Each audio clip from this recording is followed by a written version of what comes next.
ಇದೆ ಅಂತೇಳಿ ಹೇಳ್ತಾ ಇದ್ದಾರೆ, ನಿಜಾನ ಸರ್? ಏನು ಸರ್? ಇಲ್ಲ, ನಮ್ಮ ಬಸ್ಸೊಂದು ಕೋಲಾರ ಬಸ್ ಸ್ಟೇಷನಲ್ಲಿ ಪಾರ್ಕ್ ಆಗಿತ್ತು. ಜಸ್ಟ್ ಎಸ್ ಪಿ ಸಾಹೇಬ್ರಿಗೆ ಬಂದು ಹೋದರು, ಅವರು ಇನ್ಸ್ಪೆಕ್ಷನ್ ಮಾಡಲಿಕ್ಕೆ ಬಂದಿದ್ದರು. ಸೊ ಈಗ ನಮ್ಮ ಚಾಲಕರು ಸ್ಟೇಷನ್ಗೆ ಹೋಗಿದ್ದಾರೆ. ರಿಪೋರ್ಟ್ ಬಿಸಿಲಲ್ಲಿ ಬಸ್ ನಿಂತಿತ್ತು.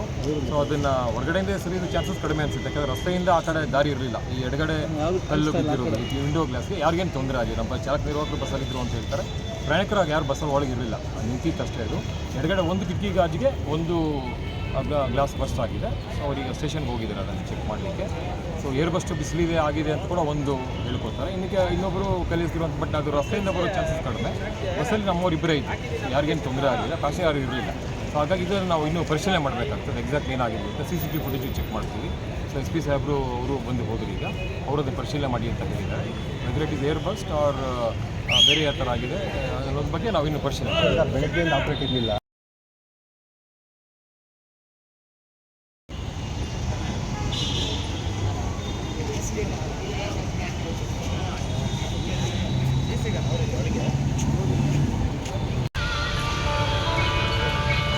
ಗೌರ್ಮೆಂಟ್ ಬಸ್ ಇಲ್ಲಮ್ಮ ನಿಮಗೆ? ಏನರಲ್ಲಿ ಎಲ್ಲಿ ಹೋಗ್ಬೇಕು ನೀವು? ಹೌದಾ, ಮತ್ತೆ ಪ್ರೈವೇಟ್ ಬಸ್ಸಲ್ಲಿ ಹೋಗ್ತಾ ಇದ್ದೀರಾ? ಹೌದಾ, ಹೋಗ್ತಾ ಇದೆಯಾ? ಗೌರ್ಮೆಂಟ್ ಬಸ್ ಇದೆಯಾ? ಏನರಲ್ಲಿ ಹೋಗ್ತೀಯ ಈಗ? ಪ್ರೈವೇಟ್ ಬಸ್ ಕತ್ಕೊಂಡಿದ್ದೀಯಾ? ಈ ಬೆಳಿಗ್ಗಿಂದ ಎಷ್ಟೊತ್ತಿಂದ ಇದೆಯಾ ಅಲ್ಲಿ?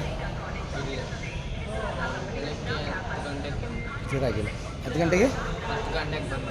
ಹಾಂ, ಇವಾಗ ಪ್ರೈವೇಟ್ ಬಸ್ ಕತ್ಕೊಂಡಿರೋದಾ? ಗೌರ್ಮೆಂಟ್ ಬಸ್, ಸರ್ಕಾರಿ ಬಸ್ ಇಲ್ಲ.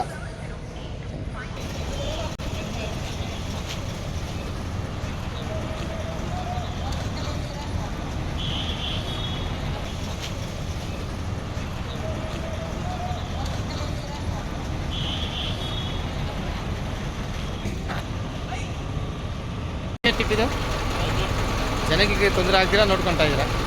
ಹೇಳಿ, ಜನರಿಗೆ ಹೋಗ್ಬೇಕಾದ್ರೆ ತೊಂದರೆ ಇಲ್ಲ ಅಂತ. Thank you sir.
आमेले भैया